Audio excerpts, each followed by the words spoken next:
All right, good morning. You're on to another edition of Import Export Platform, Facebook Live, brought to you by 3 Tempest Trade Academy.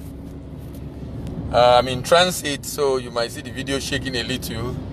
It's because we are committed to ensure that what we've started is completed and that we're able to get as many information as possible out for people who are interested in learning how to grow their export business or even come into export business altogether. Efa Iyang, thank you very much for joining. Good morning. Olalekan Kazim, thank you very much for joining. Good morning. My name is Dele Ayemibo, and we've been discussing A to Z of export business finance for a while now. We started from part 1 to part 2 to part 3 to part 4 to part 5 to part 6 to part 7. We've done part 8, we've done part 9, we've done part 10, we've done part 11. We actually continue with part 12 of A to Z of export business financing, then part 13, part 14, part 15, then part 16, part 17, part 18, then part 19 yesterday evening, and today we'll be rounding off, and that is part 20. Part 20. Prince Adedamola Adeyemo, thank you very much for joining. Good morning. So today will be the last edition of A to Z of export business financing, and we'll be looking at part 20. And today we are looking at the yardstick for export readiness. The yardstick for export readiness. The yardstick for export readiness. The yardstick for export readiness. A number of exporters complain of bankers not funding their export transaction, but very few ask the question if they are ready for the financing. Yardstick for export readiness. This basically will summarize all that we've talked about since the beginning of this session up until now. All that we've spoken about, all that we've discussed since the beginning of this session up until now.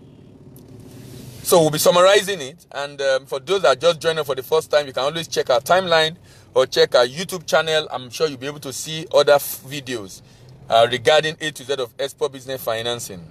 So a number of exporters ask themselves, I'm saying that the bankers are not willing to fund. Of course, I know for exports in Nigeria, bankers don't have the willingness because of the risk. And the risk is high for the bank because of inadequate knowledge also among the bankers. But you also should ask yourself, because they are still financing some exporters anyway. So the question you should be asking yourself is, what do I need to do to be able to make myself ready for export financing? Very few exporters ask themselves that question. Am I ready for export business financing? It's very important for an exporter to first assess himself and confirm if he is fit for the export financing. Glory Shuku, thank you very much for joining. Good morning. You need to ask yourself, are you fit for export financing? Before you assume that the bank is not willing to fund. Like I said, the bank might have issues with funding, but they are still funding some exporters because those people are able to give them the needed comfort. And you remember yesterday we spoke about the fact that you necessarily don't need collateral. Bank can still fund your transaction without having collateral for export, if you can package it in such a way as to let them see the value you are adding and how the risk they are afraid of will be mitigated, especially on the payment and on the performance side. In the same vein, a banker should also ascertain how ready an exporter is for financing by using the yardstick below. So we'll be rounding off with this summary, which is the yardstick for export business financing. Yardstick for export business financing. Part 20 of A to Z of export business finance. Number 1 is the product. Does the exporter have a product? Now, this might look very normal. This might look, what's the big deal about product?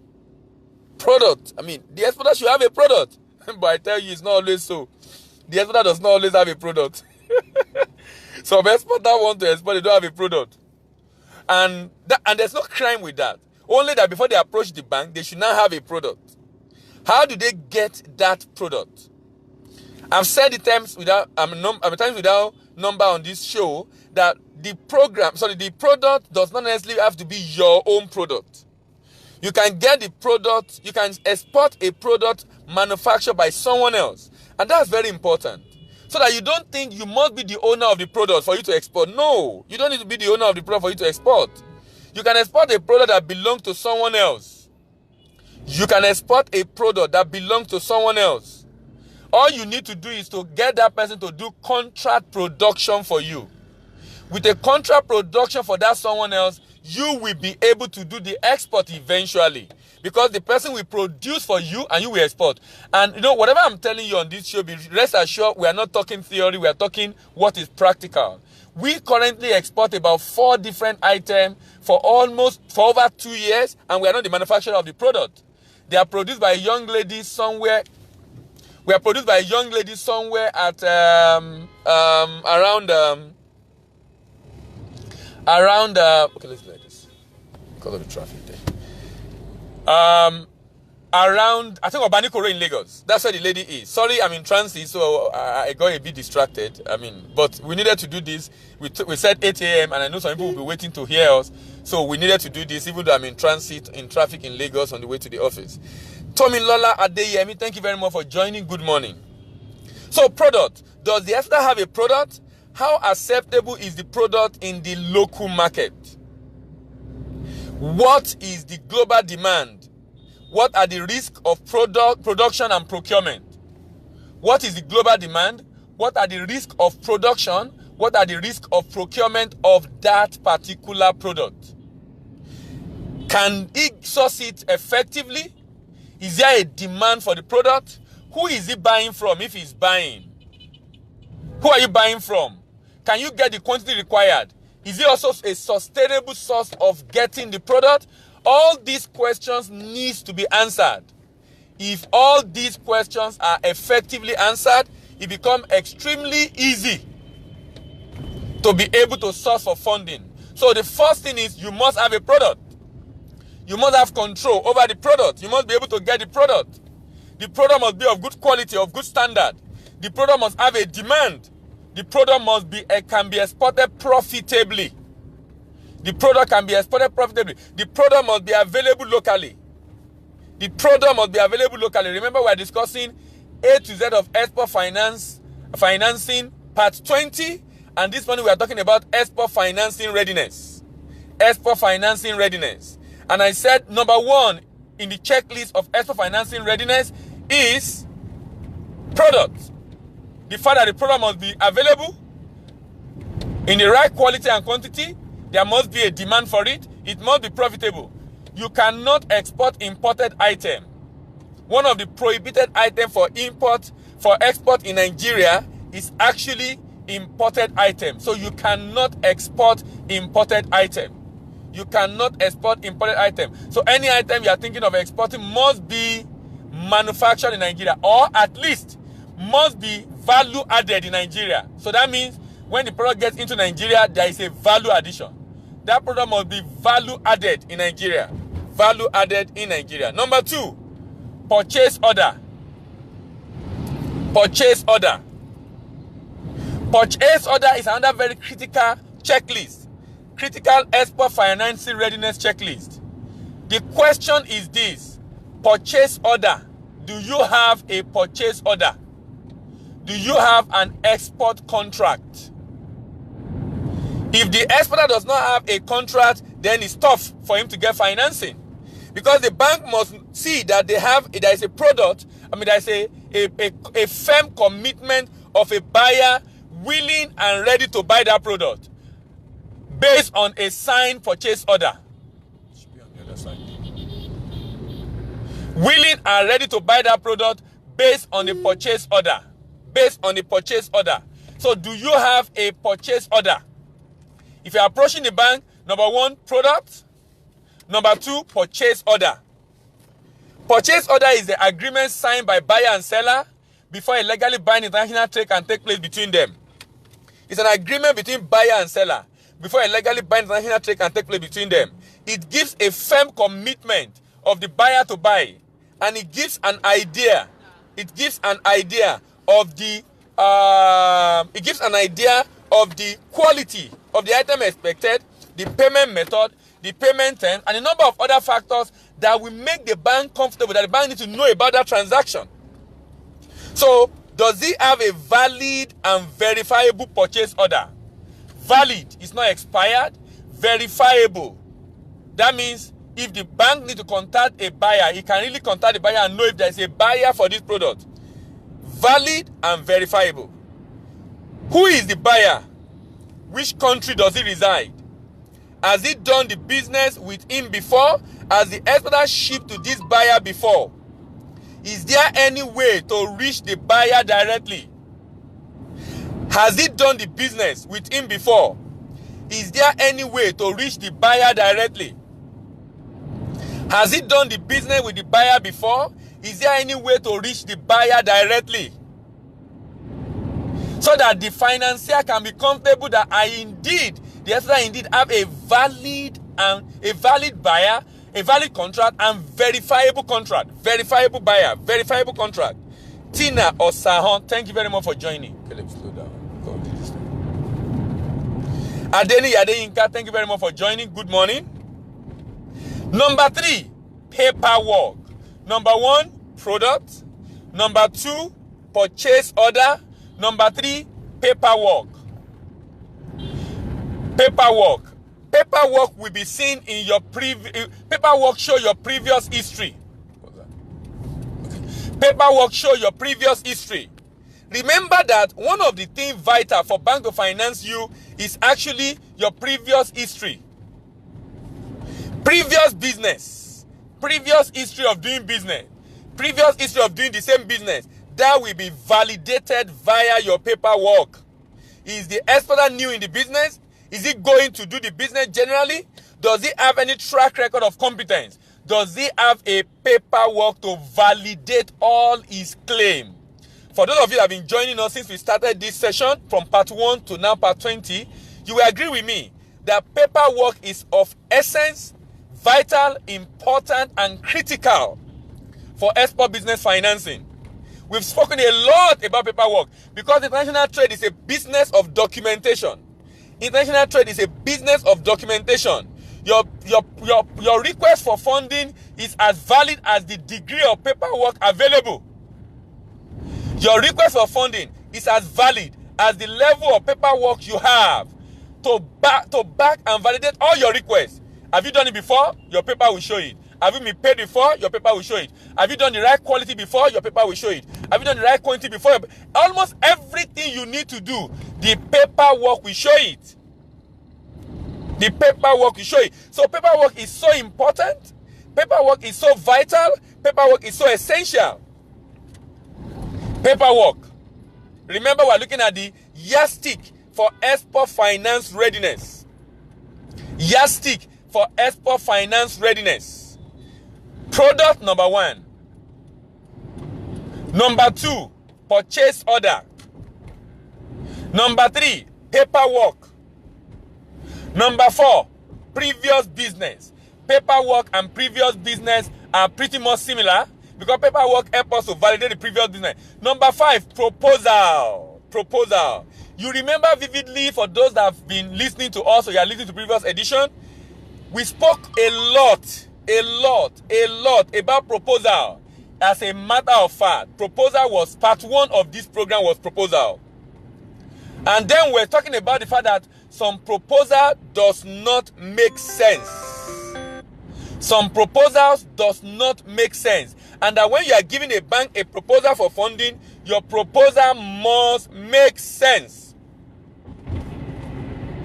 Your proposal must make sense. If the proposal does not make sense, then nobody will look at you. People will throw away the proposal into the trash because the proposal you are making does not make sense. The proposal you wrote to the bank does not make sense. It doesn't show you are committed. No equity contribution stated. It doesn't show you understand the risk. No way to mitigate the risk involved. It doesn't show you have done it before. There's nothing that is showing how serious you are, how competent you are as far as that transaction is concerned. Your proposal must make sense. Now, Taiwo Johnson, thank you very much for joining. Good morning.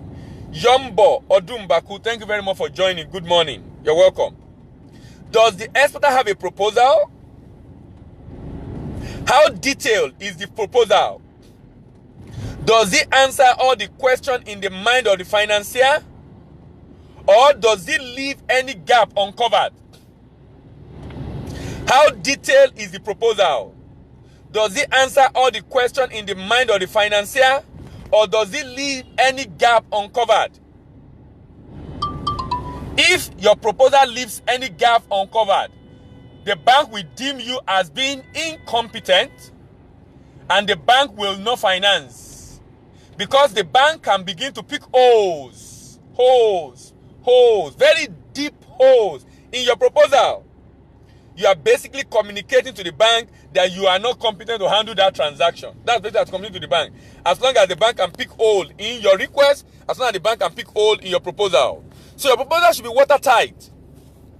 On the surface of it, the paperwork must be good. The proposal must be good. It should be convincing enough. If it's going to be convincing, then you have to go through the 20 videos we have done on this series, A to Z of export financing. If you go through 20 videos and you follow through on all the recommendations in the 20 videos from part 1 to part 20, I can assure you, you'll find it a lot easier to get a loan from a bank for export financing without providing collateral. You might just only have to make available equity contribution. Equity contribution to show the bank your commitment and the fact that you have a skin in the game. To show the bank your commitment and the fact that you have a skin in the game. Number 5 is payment terms. Payment terms. Payment term is very important. Payment term is very crucial. Payment term is very critical.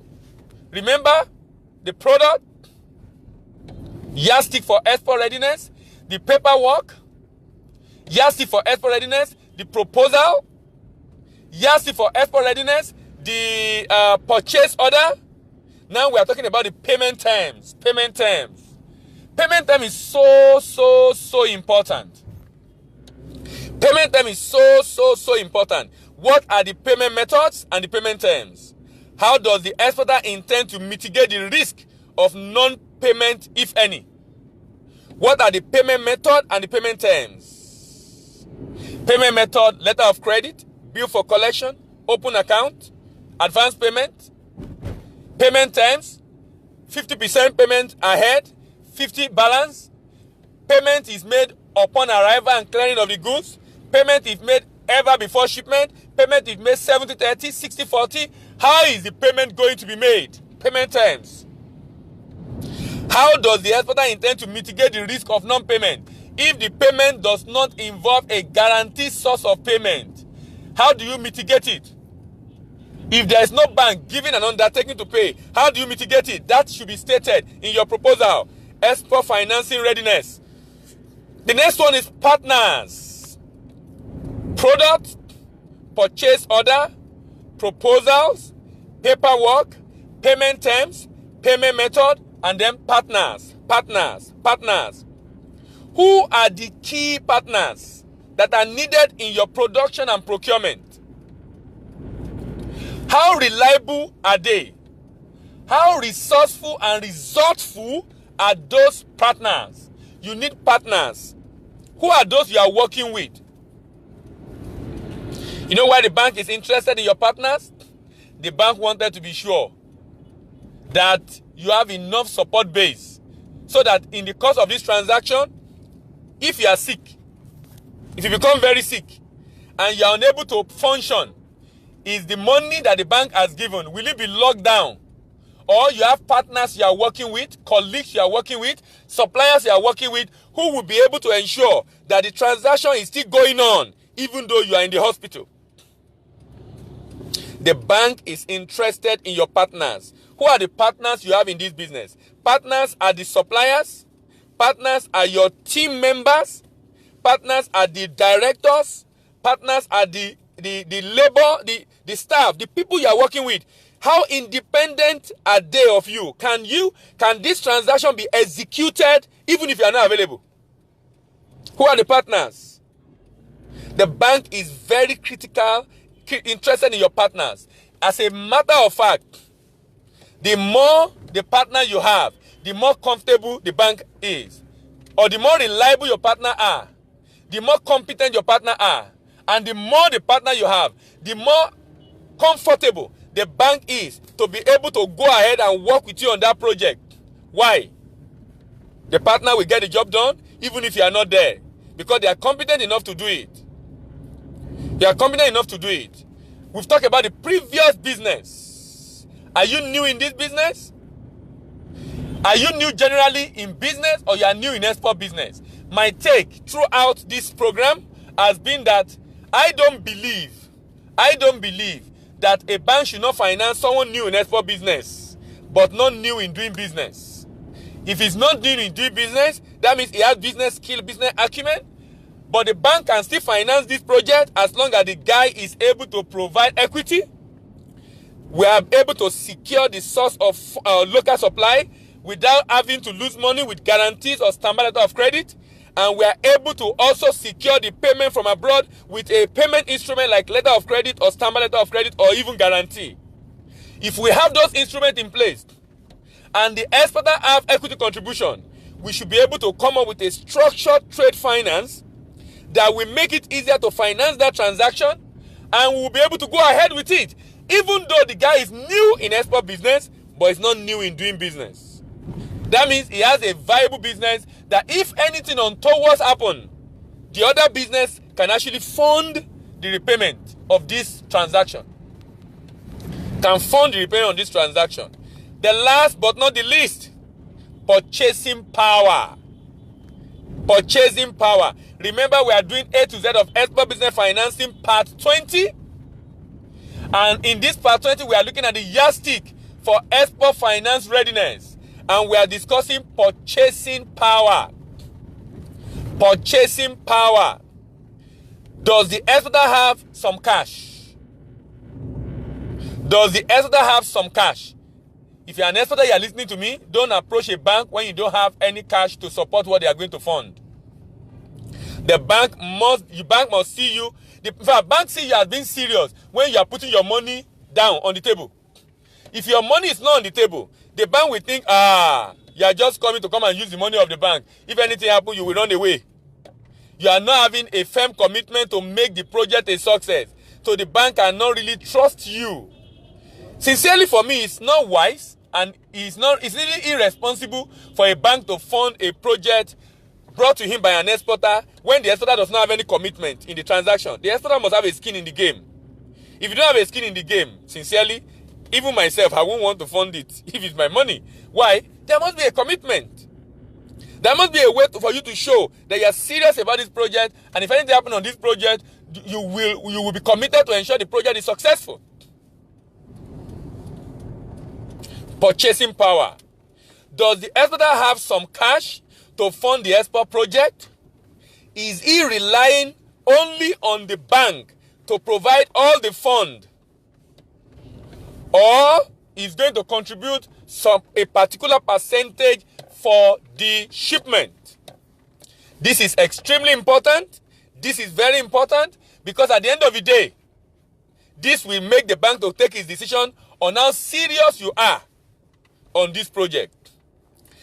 I'm very glad to announce that we have finally come to the end of A to Z of export business financing, from part 1 through to part 20. If you want to see the previous video of this program, please visit my channel. Type my name on YouTube, you can see the previous videos. Or you check the timeline here on Facebook. And if you have SoundCloud, you can check the audio on SoundCloud. This program is brought to you by 3T Import Trade Academy. This is Import-Export Platform, Facebook Live. As I round off, please remember, export financing loan could go bad because of either the failure to use Yardstick, or failure to use appropriate Yardstick in the course of the transaction. Export financing loan go bad because of either failure to use Yardstick or failure to use the appropriate Yardstick in the course of export financing. And all this Yardstick is what we have discussed throughout this program, right from the beginning and up until this time. Thank you very much for listening. My name remains Dele Ayemibo. See you in the evening as we start a new series on the Import-Export platform, Facebook Live from 3D Imperial Academy. Have a great day of work. Bye for now.